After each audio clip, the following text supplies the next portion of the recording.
¿Qué tal, grupo de segundo?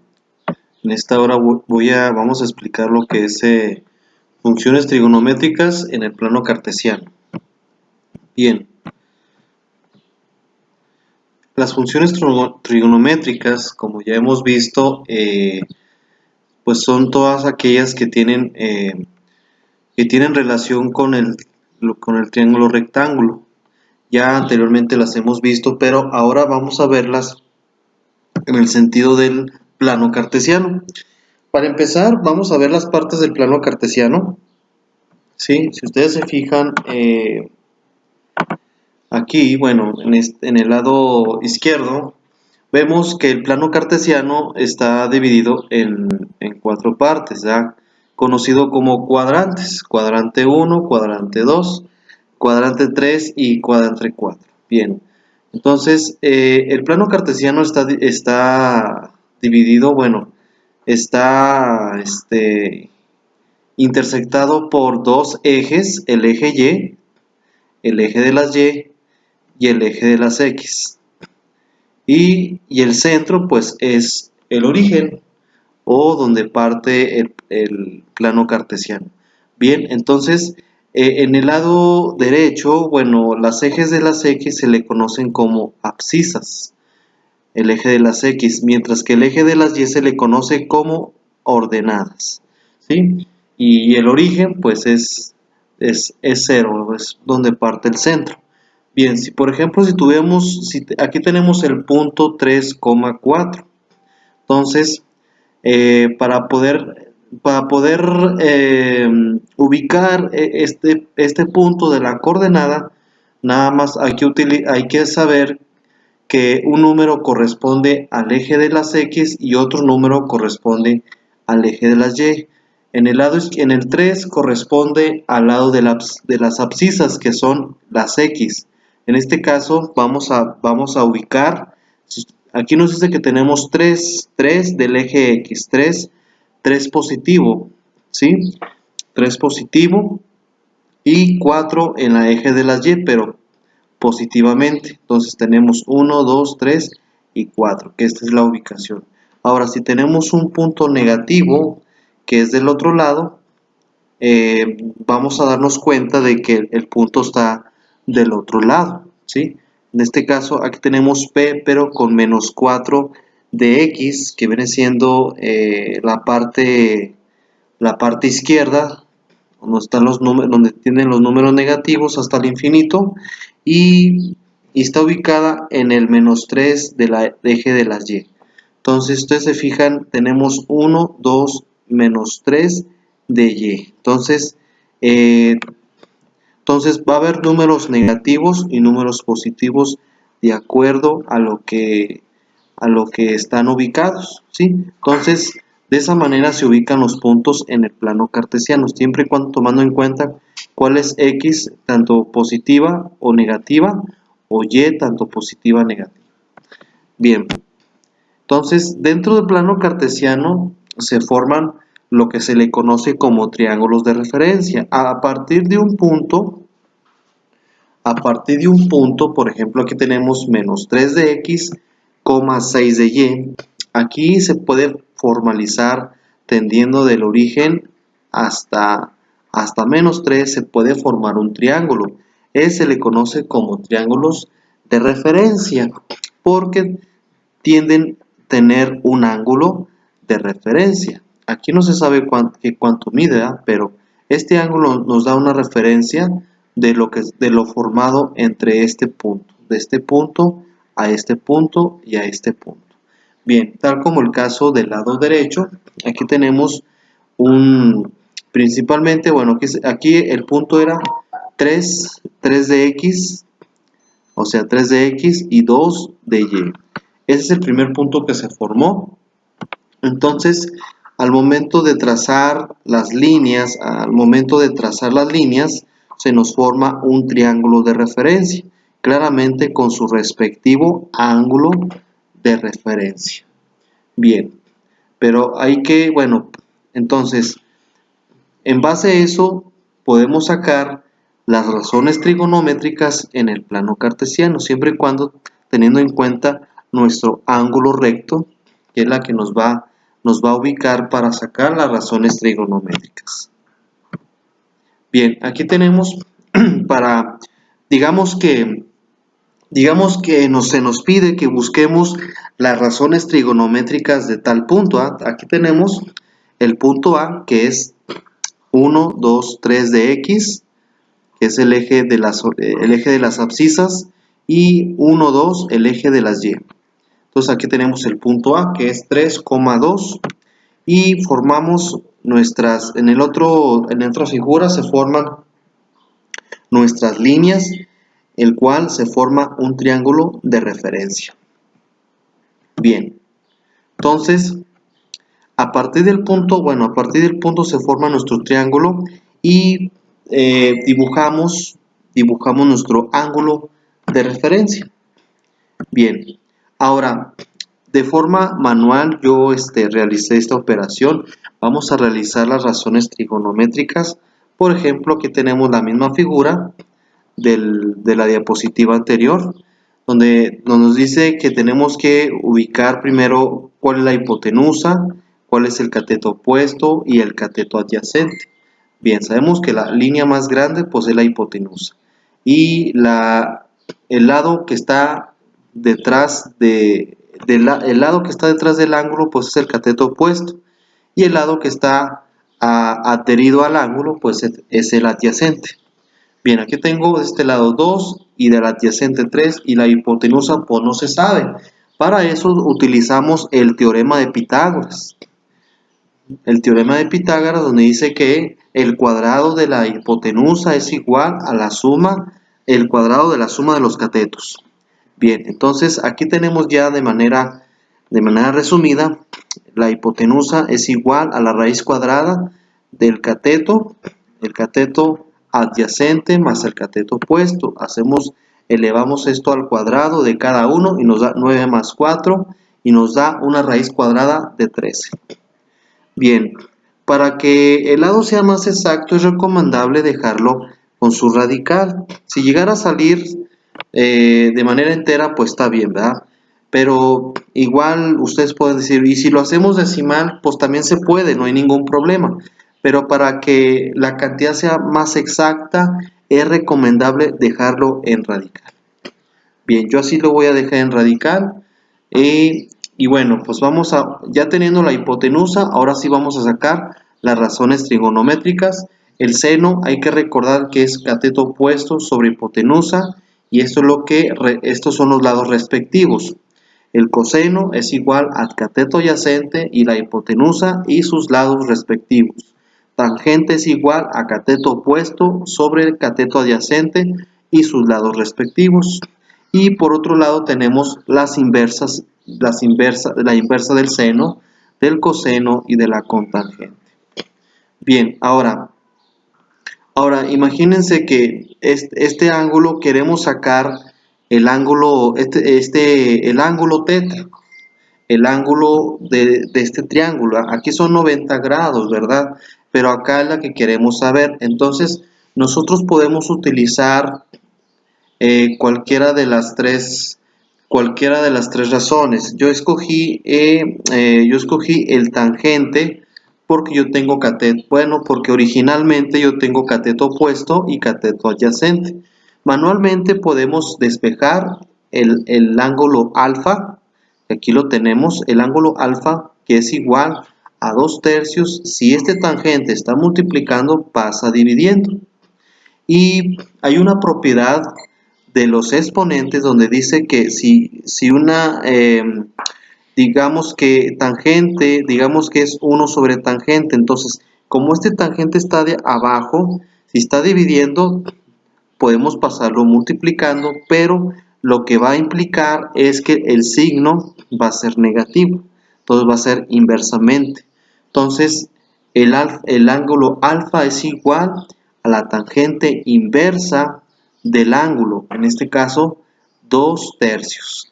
Entonces, pero para que no se les haga tan difícil, bueno, manualmente lo pueden hacer, también lo pueden hacer en su calculadora. Vamos a ver cómo se puede realizar en la calculadora. Bien, vamos a poner en este caso shift, tangente y sale la tangente inversa y ponemos 2/3 entre paréntesis para que salga entre paréntesis y nos va a dar 33.69. ¿Sí? 33.69 que es el ángulo, que está oculto. Entonces, 33.69 grados de este ángulo de referencia. De esa manera podemos sacar el ángulo alfa de cualquier, en este caso, de cualquier triángulo de referencia, teniendo respectivamente las razones trigonométricas. Entonces, muchachos, como siempre, les voy a dejar algunas actividades sencillas respecto a esto para que practiquen y lo tengan como evidencia para esta semana, ¿sí? Entonces, por lo pronto sería todo.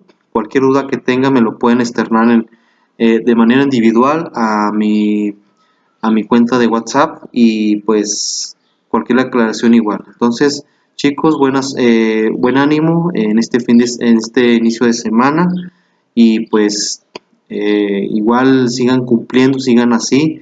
Ya casi se termina este semestre, entonces vamos a echarle ganas, ¿sí? Entonces, por lo pronto sería todo y nos vemos la próxima. Bueno, con respecto a matemáticas, les dejo los ejercicios que están plasmados en su cuadernillo correspondientes a esta semana del 31 de mayo al 4 de junio. Aquí van a elaborar cada uno de estos ejercicios con respecto a la explicación del video. Nada más eh, nada más posible les encargo que hay que ver, bueno, en dado caso que los que no pudieron descargarlas el cuadernillo, entonces pueden pausar este video para que copien cada una de las actividades, ¿sí? Entonces, estos son los 5 ejercicios para este problemario y pues bueno, ya saben que cualquier duda que tengan, pues me la hacen saber para poderles ayudarle de tiempo a forma, ¿sí? Bueno, vamos a continuar con física. Vamos a continuar con física y vamos a ver lo que es el tema del electromagnetismo, ¿sí? Entonces, el electromagnetismo pues es parte de la física que se encarga de estudiar el conjunto de fenómenos, se encarga de estudiar lo que es la acción entre lo que es la electricidad y el magnetismo. Entonces, esta rama de la física nace gracias a un experimento de, de Hans Christian Ørsted, que inventó este artefacto para ver el comportamiento en este caso, de estas agujas que ven aquí. Entonces, estas agujas que están inventadas al momento de que pasa la corriente, las agujas se desvían y se alinean a la corriente en dirección al cable. Entonces, esto al fluir la corriente, estas varillas que estaban inventadas provocó un movimiento, ¿sí? Lo cual pues ya dedujo, la cual de ahí nació ese concepto de electromagnetismo, ¿sí? Entonces, creando así pues toda esa fuerza se le conoce como campo magnético, ¿sí? Ya que es una región, aquí lo tenemos, es una región del espacio en el cual un imán ejerce sobre otro imán de material magnético, ¿sí? Entonces, podemos observar aquí cómo este campo va en distintas direcciones, claramente va de polo a polo, ¿sí? Lo cual, estas curvas se le conoce como espectro magnético. Entonces, esas líneas también se le puede, esas líneas que forman este espectro magnético se le conoce como el flujo magnético, eh, o sea, las líneas que se forman en el campo magnético. Entonces, eh, el flujo magnético pues es el número de líneas de este campo eh, que pasa por en una área perpendicular de esta región, ¿sí? Entonces todo esto es todo el movimiento y el flujo magnético es definido a través de esta expresión matemática, donde la V es la densidad del flujo magnético, que es igual al flujo magnético sobre el área o la superficie donde fluye el campo magnético. Esta se puede medir en metros cuadrados, la densidad se puede medir en Weber sobre metro cuadrado, que es traducido en Tesla, ¿sí? Entonces, de esa manera se puede determinar lo que es la densidad, qué tan denso es el campo magnético de dicha área de un material magnético. Bien, entonces, cuando el flujo magnético no penetra de manera perpendicular un área, sino que ingresa a un cierto ángulo, entonces esta ecuación se modifica y se agrega, en este caso, se agrega lo que son una razón trigonométrica que influye mucho lo que son los ángulos, ¿sí? Y queda de la siguiente manera. Entonces, el ángulo θ, pues es el ángulo entre la densidad del flujo magnético y la normal de un campo de manera perpendicular. Que claramente, bueno, ya cuando hagamos algunos ejemplos, pues va a quedar un poquito claro. Entonces, vamos a ver los siguientes ejemplos, ¿sí? Bueno, aquí tenemos una placa circular de área de 0.005 metros cuadrados, cuya densidad de flujo magnético es de 10 teslas. Calcular el flujo magnético total que atraviesa por la placa. Bien, bueno, según los datos, aquí tenemos lo que es un área de la placa, tenemos la densidad del flujo magnético, o sea, ya tenemos la densidad, ¿sí? En teslas. Entonces, lo que tenemos que buscar es, en este caso, el flujo magnético, ¿sí? Total.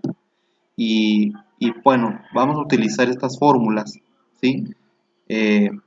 Vamos a utilizar esta fórmula que tenemos aquí, que ya obviamente ya está despejada. ¿Cómo se despejó? En este caso, el, ángulo, bueno, más bien el flujo magnético, ¿sí? Recordemos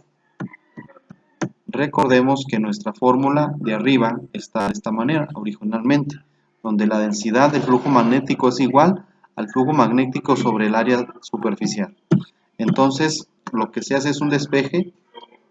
Si esta A está dividiendo, lo vamos a pasar del otro lado multiplicando.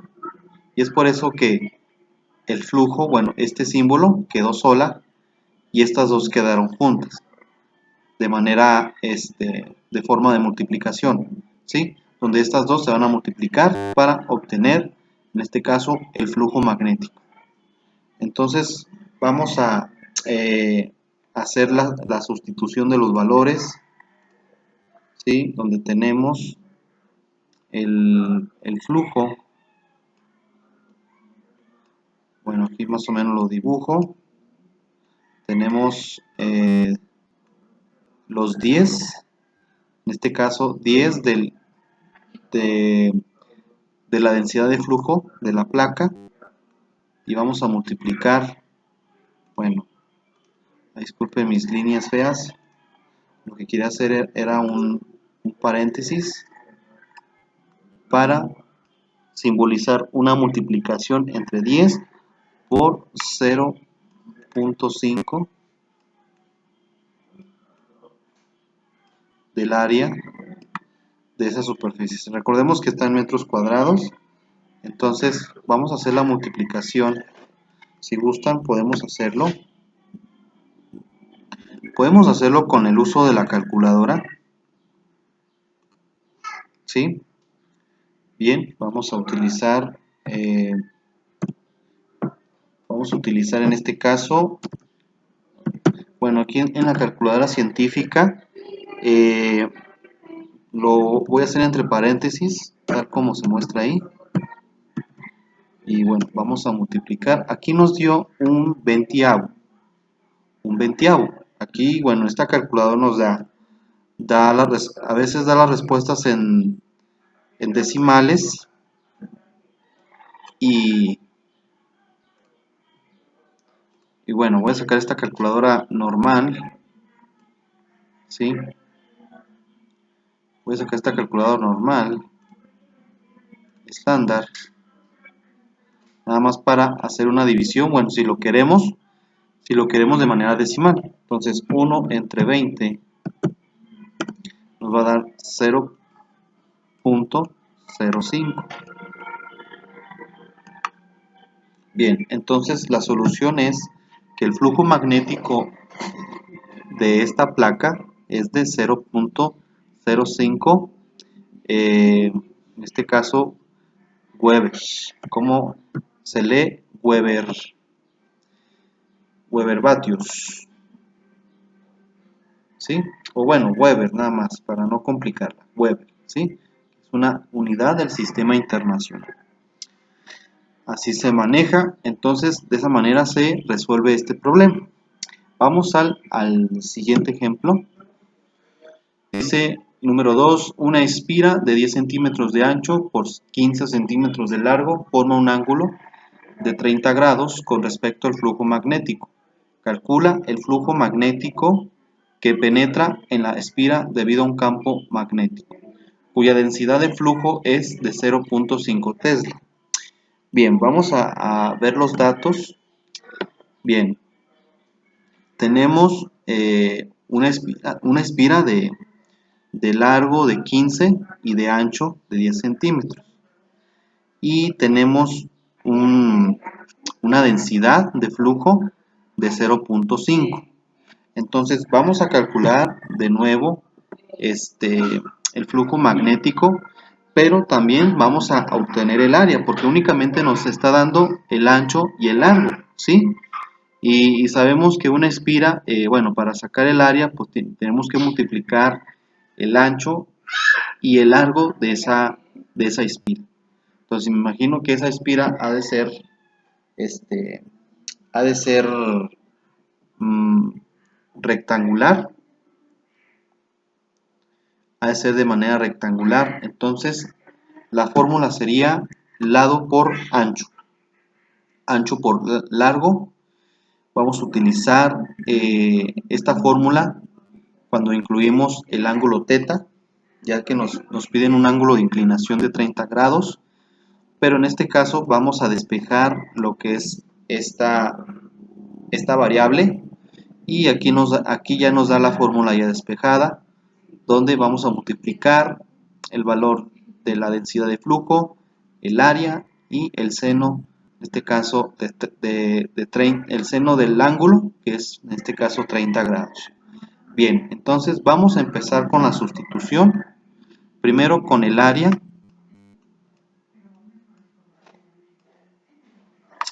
Bien, el área pues sencillamente multiplicamos,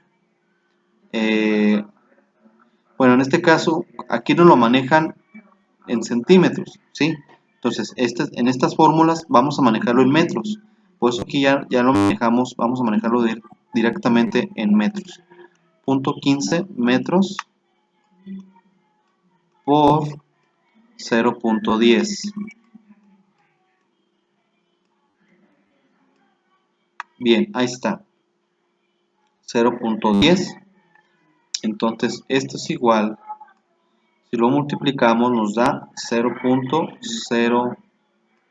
15. 0.15 metros cuadrados. Creo que es, a ver, si no, pues lo hacemos en la calculadora para que no quede ninguna duda. A ver, vamos a calculadora.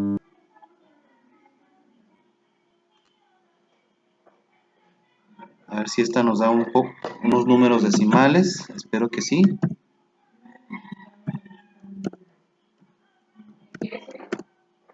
Bueno, aquí nos dio 3 sobre 200.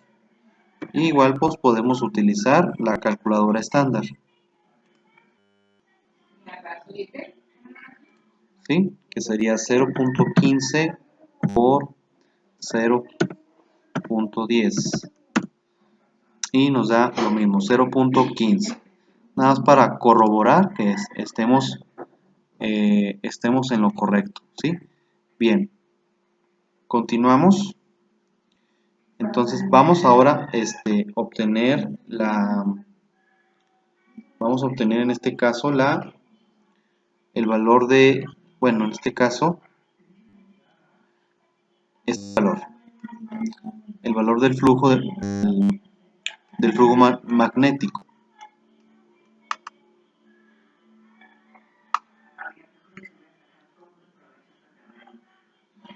Bien, entonces hacemos la multiplicación, ¿sí? El valor de B, en este caso, ya tenemos el valor de la densidad, que es 0.5,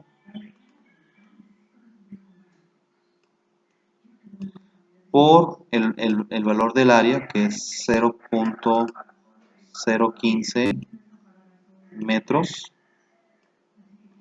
y ahora vamos a multiplicarlo por seno, el seno de 30 grados.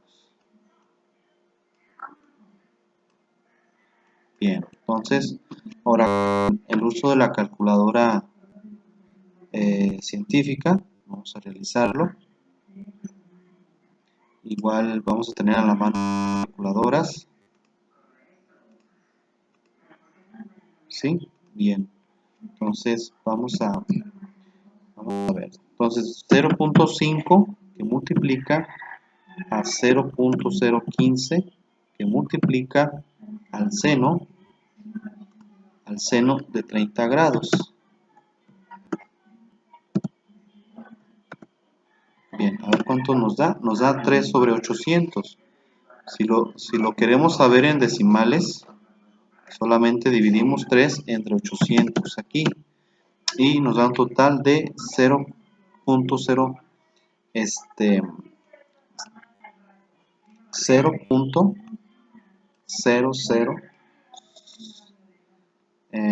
375. Aquí lo estamos viendo en este caso en Weber. ¿Sí? Entonces, como resultado, el flujo magnético es de 0.00375 Weber. ¿Sí? Que ese sería el resultado. Bien, de esa manera se resuelve este ejemplo. Y vamos a ver lo del campo magnético producido por corriente eléctrica. Bien. A ver. Vamos a ver un poco este concepto. Bien, entonces cuando una corriente eléctrica pequeña circula a través de un conductor recto y largo a la vez, entonces como aquí se muestra aquí la figura, déjame ver si puedo usar el punto. Vamos a ver esta figura. Entonces, cuando la corriente eléctrica va en un sentido de línea recta, entonces se origina lo que es este campo magnético. Claramente pues un campo magnético débil a su alrededor. Pero si se aumenta la corriente, si vemos en este conductor, si se aumenta la corriente eléctrica, entonces el campo se fortalece el campo se fortalece y en este caso pues en el caso pues de las brújulas empieza a girar, empieza a hacer los giros. Eh, entonces es lo que vamos a ver cómo la inducción, este, cómo la inducción de la corriente eléctrica influye mucho en el campo magnético, ¿sí? Y esto lo vamos a ver en esta fórmula, ¿sí? Donde dice que la inducción magnética perpendicular al conductor, esa se mide en teslas. Vamos a incluir lo que es la intensidad de la corriente que circula por el conductor. Este va a ser en amperios y la distancia perpendicular entre el conductor y el punto considerado, eso se va a dar en metros, y la permeabilidad del medio que le rodea al conductor, esto se va a medir en teslas por metros sobre amperios, ¿sí? Teslas metros sobre amperios. Entonces, para tenerla a la mano lo que es el valor de la permeabilidad, ya sea por vacío o por aire, aquí tenemos esta cantidad que es 4pi. Bueno, este es el valor lo manejan como nu. Nu es igual a 4pi por 10 a la menos 7 tesla metros sobre amperios. Entonces, vamos a ver este ejemplo. Vamos a ver este ejemplo, pero antes, eh, bueno, pues nada más eh, tener tener como referencia de que esta fórmula es directamente proporcional a la intensidad de la corriente eléctrica. Entre más intensa sea la corriente eléctrica, más intenso va a ser la inducción magnética, ¿sí? Igual, entre menos, pues va a ser menos la inducción, ¿sí? Eso es lo que debemos tener en cuenta. Bien, para entender vamos a ver este ejemplo. Un conductor rectilíneo lleva una corriente eléctrica de 10 amperios. Si el conductor se encuentra en el aire, determina la magnitud del flujo magnético a 5 centímetros del conductor. Determina la magnitud de la densidad de flujo magnético. Bien, entonces vamos a ver primero los datos. Tenemos primero una distancia, en este caso en 5 centímetros, ¿sí? Pero esas las tenemos que convertir en metros a 0.5 metros. Bueno, tenemos en este caso la intensidad de la corriente eléctrica, que son 10 amperios, y pues por default el valor de la permeabilidad de 4pi por 10 a la menos 7 teslametros sobre amperios. Vamos a buscar, en este caso, vamos a buscar la inducción magnética. Como fórmula, pues tenemos esa que se nos mostró ahí en el concepto, y vamos a hacer la sustitución de los valores. Bien, bien. Bueno, entonces la inducción magnética es igual. Vamos a anotar el valor de la permeabilidad. 4pi por 10 a la menos 7, ¿sí? Y por 10 amperios, o sea, por 10 del valor de la intensidad. Todo sobre 2pi por la distancia, que es 0.05 metros. Bien, con la ayuda de la calculadora vamos a resolver. Bien, déjame con la calculadora. Bien, entonces lo que vamos a hacer es como aquí tenemos una división, voy a utilizar este botón donde marca una fracción. Bueno, marca dos cuadritos entre esta línea. Ahí es para escribir, bueno, en este caso teclear números o cantidades en forma de fracción, o también para hacer alguna alguna división. Bien, yo voy a teclear lo que es así como está, en este caso 4, y voy a utilizar este botón que es Shift y voy a oprimir. Bueno, si ustedes se fijan en este botón arribita hay una figura que es como pi, entonces le voy a aplastar para que me genere el pi y por ende me da el pi. Entonces 4 pi por 10, entonces para elevarlo a la menos 7 voy a oprimir este botón que es X a la X a este cuadrito donde yo puedo anotar el número que sea, o también puedo utilizar este, nada más que este pues me va a dar a la 2, ¿da? A la 2, ¿sí? Me va a dar a la 2, en este caso lo que hago es borrarlo y le pongo menos 7, ¿ah? Pero bueno, en otras calculadoras, este, hay un botón que les genera como una especie de palomita, que ahorita ahorita se los dibujo, nada más resuelvo esta operación, 4pi por 10 a la menos 7 y le doy delante para seguir tecleando y entre paréntesis voy a poner por 10,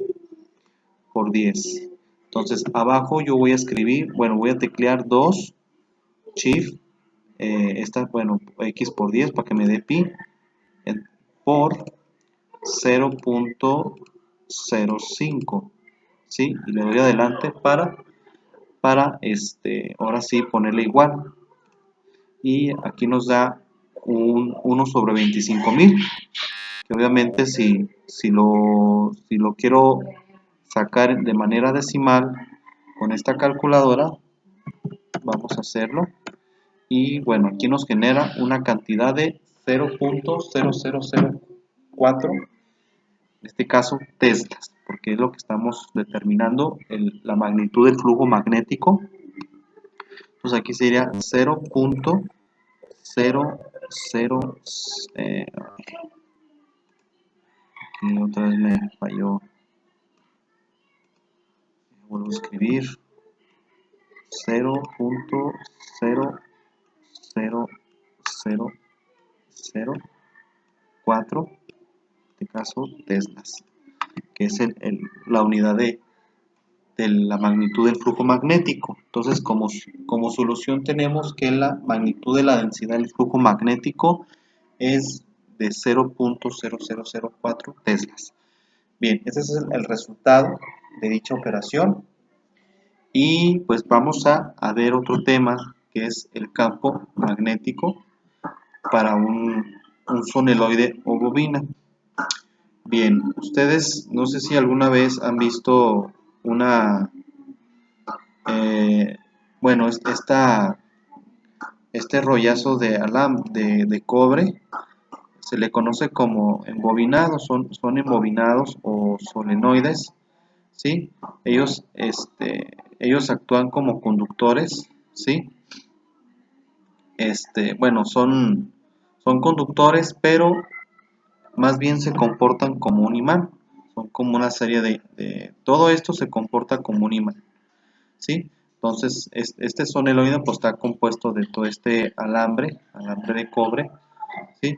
Que bueno, por encima de esto, por encima de todo este enrollamiento, pues puede estar cubierto o perfectamente aislado, ya sea con plástico, o acero, o hierro, inclusive con cartón, ¿verdad? Cartón también, ¿sí? O porcelana.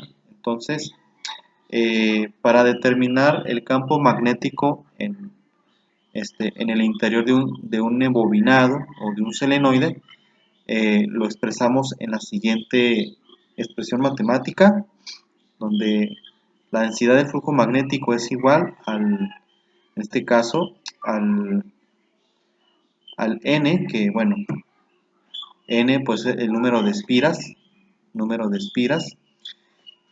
lo que es el mu, que es la permeabilidad del medio que rodea al conductor, y eso ya lo sabemos que es de 4 pi por 10 a la menos 7, y la intensidad de la corriente ¿sí? La intensidad de la corriente, que puede ser en amperios, y L pues es la longitud del solenoide dado por metros, ¿sí? Entonces, cuando el número de espirales es mayor, podemos utilizar esta forma para determinar la función de números espirales. Bien, vamos a ver este concepto a través de un ejemplo, ¿sí? Tenemos que un solenoide, ¿sí?, tiene una longitud de 20 centímetros y está cubierto por 400 espiras de alambre. Si la intensidad de la corriente eléctrica es de 4 amperios, calcula la densidad del flujo magnético. Bien, entonces vamos a ver los datos. Tenemos la longitud, que son 20 centímetros. Si lo convertimos a metros, que es lo que vamos a manejar, sería 0.20. Tenemos el valor de la permeabilidad, que es 4pi por 10 a la menos 7 teslas metros sobre amperios. Número de espiras, 400 espiras de alambre, y la intensidad de corriente son 4 amperios. ¿Qué vamos a buscar? La densidad del flujo magnético. ¿Qué fórmula? Pues esta fórmula, ¿sí? Tenemos en este caso el número de espiras, la permeabilidad, la intensidad de corriente y la longitud.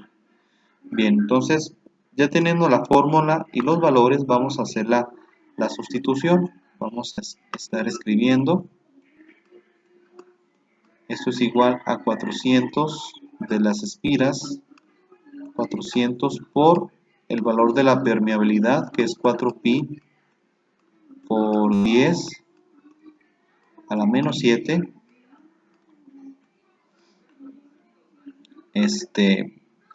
por 4 amperios, por los 4 amperios, aquí lo voy a poner, sobre 0,20 metros de la longitud, ¿sí? Bien, entonces esto lo podemos hacer fácilmente con el uso de la calculadora. Vamos a hacerlo con el uso de la calculadora. Tenemos 400 por 4, bueno, lo voy a manejar entre paréntesis. 400 por 4 shift, y luego aplastamos este botón para generar pi. 4pi por 10 a la menos, bueno, aquí como que se me pone un poco loco esta calculadora, pero ahí la vamos controlando. 4pi por 10 a la menos 7, encerramos el paréntesis, por 4, ¿sí? Bueno, esto es igual a esto, entonces si lo dividimos entre 0.20, nos da esta cantidad, nos da 0.01, ¿sí? 0.01, ¿sí? Bueno, entonces aquí vemos un ligero error, debió salir 0.1, pero aquí lo manejen con 0.1, ¿sí? De teslas. Bueno, aquí nada más hay un pequeño error de esto, ¿sí? Pero el resultado correcto es este, ¿sí? Bien, entonces ya para terminar, muchachos, voy a dejarles como recuerden que tienen el problemario de matemáticas y aparte van a resolver la actividad número 4 de la página de su libro de física, del bloque 4, de la página 155 a la 156. Van a resolver estos problemas de acuerdo a los temas del electromagnetismo que hemos estado viendo.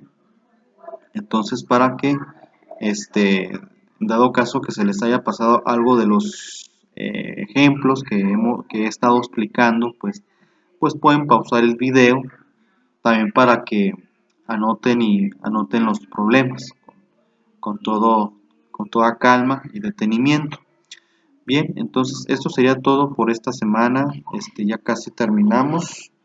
Vuelvo a repetir, ya casi estamos en la recta final, por eso más que nunca deben echarle ganas para que cumplan con todas sus evidencias y pues no tengan que presentar algún extraordinario. Bien chicos, entonces por mi parte sería todo y pues nos seguimos escuchando en el próximo video. Entonces si no es nada por el momento, hasta pronto.